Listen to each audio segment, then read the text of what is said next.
फलकों के पर्दे गिरते ही सब नाते मिट जाते हैं। फलकों के पर्दे गिरते ही सब नाते मिट जाते हैं।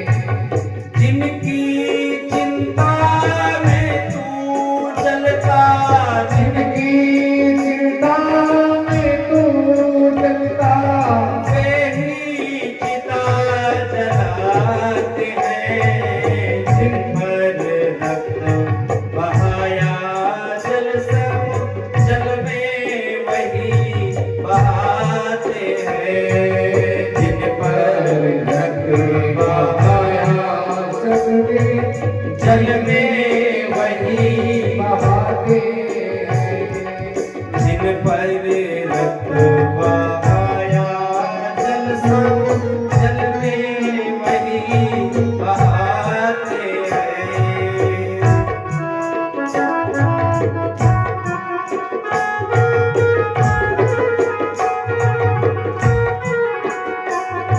जिसकी चिंता में हम जीवन भर जलते रहते हैं, ये विचार करते रहते हैं कि ये मेरा बेटा, इसके लिए और कर दूं और ला दूं और इकट्ठा कर दूं। एक समय आता है हम उसके ऊपर अपने खून को जल समझ करके बहाते गए, लगाते गए। अपने खून को जल बनाया हमने उसके लिए, पर एक समय आता है कि वही हमें जल में बहा देता है। अरे जिस ईंट गाड़ी के मकान को हम बनाते हैं, एक समय आ जाता है कि उस घर के अंदर के कमरे तक हम खुद नहीं जा पाते। क्यों? अंदर बहू होगी, बाबा की चारपाई तो दरवाजे पर लगा दी जाती है। दशा भी आ रहा है।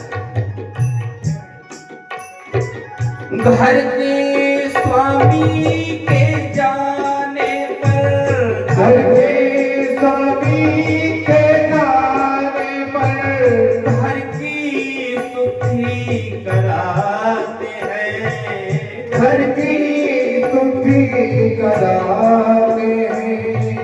पिंड दान करते आत्मा से अपना पिंड छुड़ाते हैं। पिंड दान करके आत्मा से अपना पिंड छुड़ाते हैं।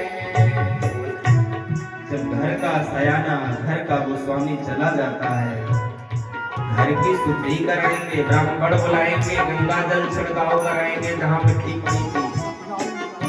पिंडदान भी करते हैं। क्यों?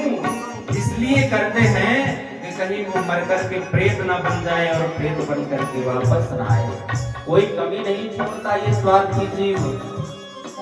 अरे बंधु, ये मत समझो कि वो आपको इतना चाह रहा है कि आपके मरने पर वो मृत्यु भोज करा रहा है। आपकी याद में वो आपको कथा दे रहा है, आपकी याद में वो पिंडदान कर रहा है। इसके पीछे भी उसका स्वार्थ लगा है। क्यों? कि कहीं ये लौट करके प्रेत रूप में आ ना जाए, इसलिए इसकी मुक्ति कर दो। हर एक रीति निभाएंगे, हर एक रस्में निभाएंगे।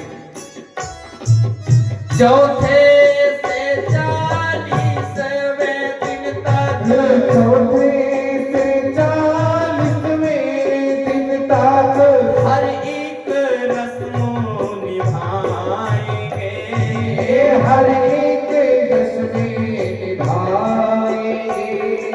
मृतक के लौट आने का कोई जोखिम नहीं उठाएंगे।